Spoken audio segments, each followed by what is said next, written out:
Hier et aujourd'hui, le président français Emmanuel Macron a fait une escale marquante au Vanuatu et en Papouasie-Nouvelle-Guinée, avec l'intention de renforcer l'influence française et de concrétiser sa stratégie indo-pacifique. Cette visite, une première pour un chef d'État français, a été l'occasion pour lui de mettre en lumière l'engagement français dans cette région, jusqu'à présent restée peu visible, voire inexistante selon certains observateurs.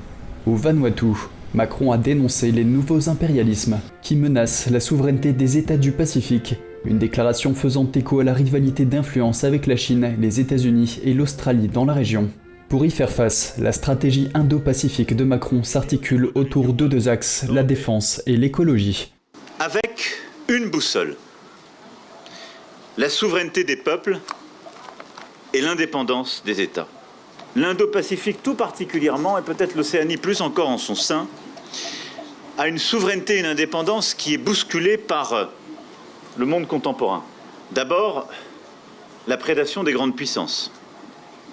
Les navires étrangers pêchent de manière illégale une zone économique exclusive. Dans la région, de nombreux prêts aux conditions léonines étranglent littéralement les développements. Les pratiques commerciales sont de plus en plus détournées de leurs fondements. Les ingérences se multiplient. Pour asseoir la nouvelle relation que la France tente de construire, la reconnaissance du douloureux passé dans la région était une démarche importante pour le président Macron. Parce que nous reconnaissons notre passé colonial ici au Vanuatu. L'histoire des Nouvelles Hébrides est une histoire d'accaparement des richesses et d'exploitation des populations. Le Vanuatu a subi une colonisation aussi brutale que celle qui a sévi ailleurs, en Afrique ou en Asie. Et aujourd'hui, nous sommes en quelque sorte à l'avant-garde de l'autodétermination des peuples.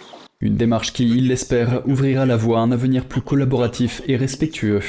Le président a mis un accent particulier sur l'environnement, soutenant l'initiative du Premier ministre vanuatais Ismaël Kalsakaou pour une action immédiate face au changement climatique. L'Agence française de développement va se réengager dans toute la région.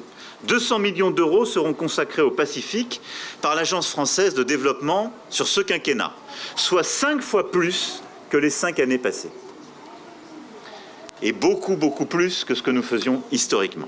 Ces mouvements stratégiques visent à donner une nouvelle dimension à la présence française dans le Pacifique et à positionner la France comme une puissance d'équilibre en opposition aux nouveaux impérialismes. Une manœuvre délicate qui se veut capable de redéfinir le rôle et l'influence de la France dans cette région cruciale du monde.